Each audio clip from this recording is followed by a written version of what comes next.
Hello there. So I'm joined today by Lila Galipeau, who is my daughter, and I'm going to be asking her some questions about a subject that she is very passionate about, and that's about the art of manifesting, and especially within the context of this particular time period where we are in a pandemic. So Lila's had quite a bit of experience, haven't you, Lila, in the public realm? Yes. As you are a essential worker in this time. Now you are an 18-year-old in as an essential worker. So you've had to deal with many different situations and many different people in this pandemic, and that's rather unique, as I've seen you go through sort of stages in this whole development, and I know that you are very passionate about the subject of manifesting and what that is all about, and I know that some people your age may not always be aware of what that is, and of any age really. So I wanted to get a little bit more information from you on how it has been for you, first of all, as an essential worker. What was your process? What did you observe being out there with people when there is a crisis happening? So what have you noticed? So I work at a grocery store as a cashier and cash manager. So I'm in charge of taking care of all the employees during this crisis at the front end, who are all the employees that mainly deal with the public. So it's been interesting to see how the public's feelings about the whole situation have affected how our employees are reacting to the situation and how even safe they can feel at work. How was it at the beginning of this? Now we're at, I think, about day 30 something in the pandemic, and sort of in our social isolation business, and at the beginning compared to now, what was happening at the beginning? So at the beginning there was a lot of change, and people always have a really hard time with change. So we were the people putting all those changes in place, like the extra sanitation measures, the not being able to use reusable bags, the limits on certain items to ensure there's enough quantity for everybody. And people, the public in general, had a hard time adjusting to that, and they would take out their frustration on the employees because it was their only outlet.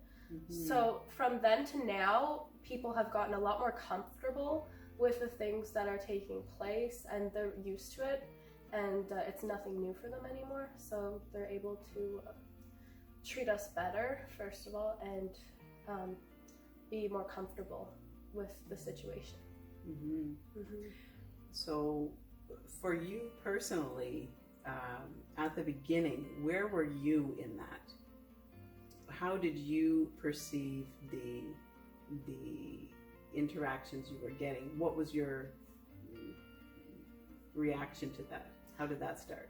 So at the beginning, people were met with a bit of chaos because it was something new that they hadn't experienced before, and they didn't really know what to do with all the information that was being put out, and they were just trying to do their best, like by the seat of their pants type thing. So it was very challenging because, what was the question? For you, how did you? It was very challenging to deal with people like that in that situation because everybody didn't know what they were doing. And I had to manage that, and I had to enforce a lot of the things that we had put into place. And then there was a point that I remember, maybe a few weeks in, where you had met many different fears in yourself, and came because you were constantly interacting with those fears of other people. So how did you internalize that, and how did you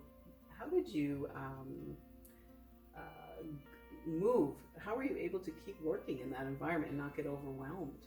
So everybody would be talking constantly, all the customers, all the cashiers, about the situation that we were in, and it was really holding you down, like with all the fears that were manifesting at that time, because the situation in our area wasn't very catastrophic, but because of everything going on in the news, everybody would bring those fears out with them when they would come to the store. So you felt that. Yes, but the way that I dealt with that was by realizing that those fears aren't real for my situation. They're not something that needs to be indulged. So I believe that if you go into something and you think, oh my god, I'm gonna get sick, like if you're constantly scared of that, then it has a higher chance of happening to you than if you were just going into it neutrally, or with the concept that I'm not going to get sick, I'm going to help people in the situation. So that happened for you. You had sort of a switch in your what would you call it, mind state, and perspective, really. Yeah, and how did that shift your outcome of going to work every day? It made it way less tiring.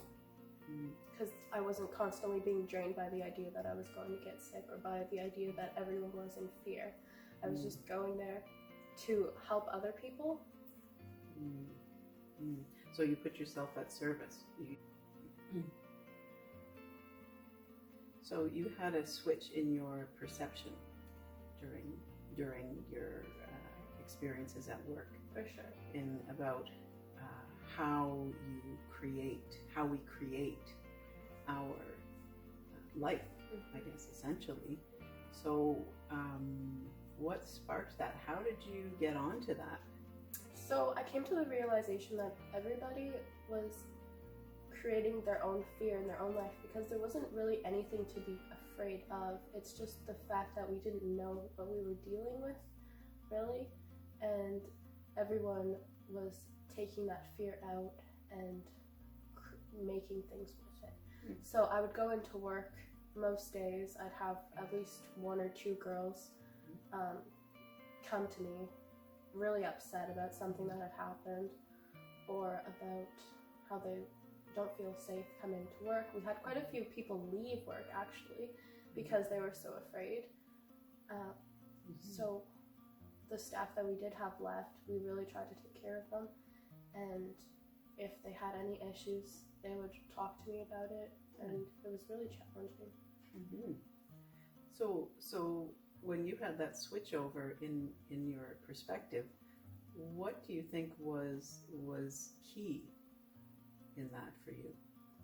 Everything's a choice.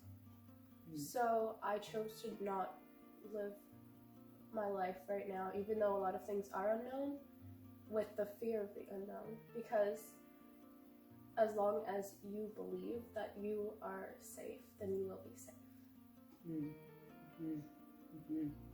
So I guess you were able to practice that quite a bit. Exactly. And it's not easy at first, because you keep going back to your old ways. But then once you get more used to it, then it just becomes second nature, because you're constantly thinking.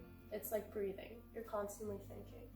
So you have to be really careful what you are thinking of, because those thoughts turn into what happens in your life. So if you're constantly thinking negative thoughts, then you're going to see your life in a negative way, and then negative things will happen to you, or you'll perceive the things that happen to you in a negative way. And what do you think is the biggest obstacle in that for people? Because the biggest obstacle would be that they don't know that they're capable of that in the first place.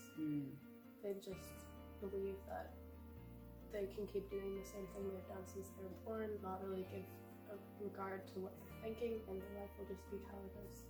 They don't realize they're in control. So would it be their awareness? For sure. Awareness in that. And what was this something that you noticed that was more in a certain age group, that is more aware of this, or is it sort of all It's ages? everybody, Mm-hmm. every single person. Mm-hmm. Mm-hmm. So people your age, for example, are aware of this, and people, in senior age are aware of this. They're not aware of it. They're not aware of it. None of them are aware of it. Mm-hmm. But if they were, then it would make things a lot easier. But it is work, so I can understand why people may be having a difficult time with it. Because it's like a practice, right? And the more you practice it, probably the better. Exactly. The easier it becomes, as you were saying. It's all part of the law of attraction. So in the law of attraction, you have to constantly be focusing on what you want from your life instead of just letting it passively happen to you. So say in the morning you wake up and you look at pictures of the things that you want to achieve, or you write a list of things that you would like to do, or you write a list of what you're grateful for, and all of those things help you achieve the life that you want. So say if you write down all the things you're grateful for, but you include things that haven't happened yet, but if you believe that they will happen, then there's a higher chance that they will. So how does a person decide what to focus on? How do they decide what is important? So you just have to look into yourself and see what you want from your life. There's nothing anybody else can tell you to help you figure it out. You just have to spend time figuring it out exactly what it is that you want to do. And how can people do that? It's really easy. You can do vision boards, so where you take pictures of different things that you like, and you compile them and put it somewhere that you look at often.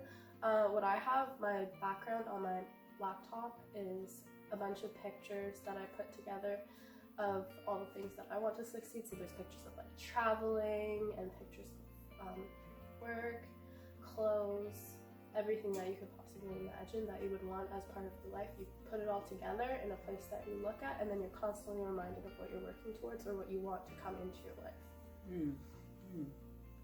And so then rather effortlessly these things start to be attracted to you?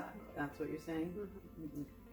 So another thing you can do is write down all the things that you're grateful for every day or every week or even every month. Anything would help, really.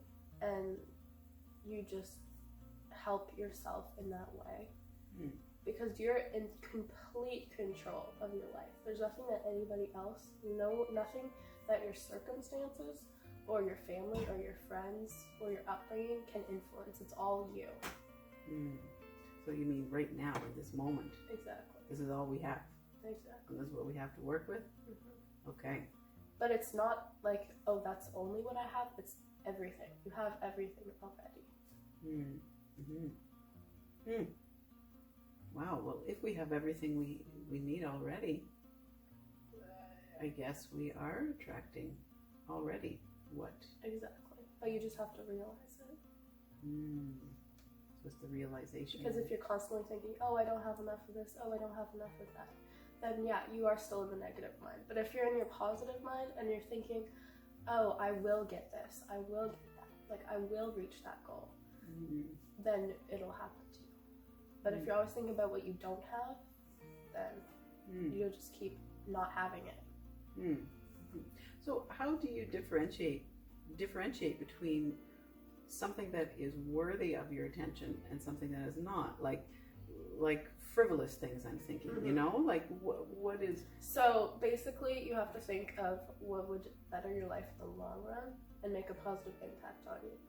And I'm sure that like everybody has manifested frivolous things in their life, and that's fine too, because then you get joy from that also. It's just about bringing joy into your life. It doesn't matter what the thing is. But whether it's a person or an item or an experience, you can make any of that possible.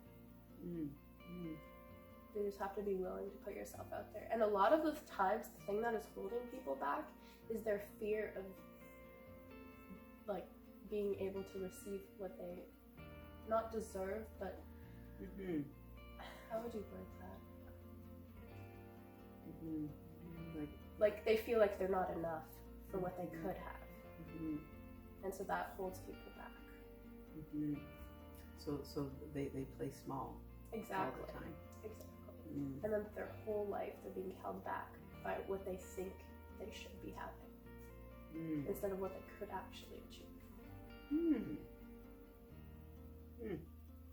So for the people who may be realizing at this exact moment that they're in that game of, playing that game of not receiving what they are capable of receiving, what would be your process around that for them? What could you say to them or offer to them as a starting point? Start writing down what you're grateful for. Really, that's the most important thing. And then take note of all the things that you wish you would have already achieved in your life or that you're looking to achieve in the future and how you want your outlook on life to be. And you take that all together, you get it out on paper, and then you start working towards that goal. You could start doing affirmations in the morning when you wake up, just like telling yourself things. And if you say something enough, then you'll start believing it. And if you start doing something enough, then you'll really start believing in it too. So say if you wanted to start running, every morning you would just say, I'm a great runner, I'm athletic, I'm energetic, I can do this. And then you would go for a run, and then after you do that for like a while, it just becomes second nature to you, and you can do that with other things. You can do it with anything. You touched on something there. I just wanted to know about the grateful part. So what is so, I've heard this a lot, and to be grateful and to keep a gratefulness journal and such. What does that do? What does that do? When you write down what you're grateful for, your brain instantly has to turn positive. It's like forced to be thinking in a positive mindset. So if you write down a list of what you're grateful for every day, then at least for that part of the day, your brain has been wired to be in a positive state. And then after you finish your list, it stays in that positive state for a while. So the idea is that as you constantly change your brain to being positive, and you're constantly writing down and taking note of all the things that you have, then you attract more things that you want, because you're writing down the things that you have or the things that you want to have. But you can write down if you're grateful for something that you don't have already, because then it makes it real. So you think you have it, and then it comes to you.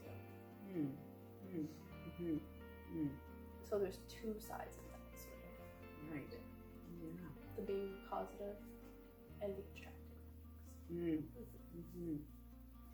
And within this practice, as you say, what kind of obstacles have you come up against in that? I noticed the other day I was even thinking that I didn't deserve something.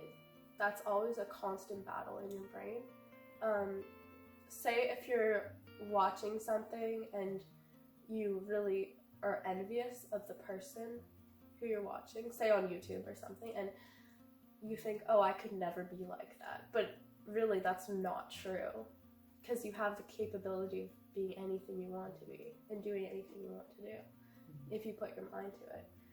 So you just really have to catch yourself and be constantly aware, hyper aware of what thoughts you're putting out, and even what things you are witnessing in your life. So like if you watch certain movies, if you listen to certain songs, because everything influences your thoughts. And if you're watching a movie that's really dark and upsetting, then your thoughts will stay like that for a while. So it's important to either have a way to get out of that quickly, such as doing something positive and changing your mindset, or to just not involve that aspect into your life at all. So by making sure that everything you take into your life is from a positive perspective or for your betterment. And do you think that when you notice, like let's say you just watch that scary movie and you notice that you're scared afterwards, Do you think just noticing that helps ease a person out of that? Or do they need to do something more than that? I think for some people, noticing it is enough, but it's still stuck in your mind, even if you're not constantly thinking of it in your subconscious. It's like when you watch a scary movie and then your dreams are really messed up. It's the same thing. So you have to almost clear it out of your head by doing something else. And our thoughts are like lightning all the time, so quick. We have so much always moving through our minds. You mentioned the gratitude.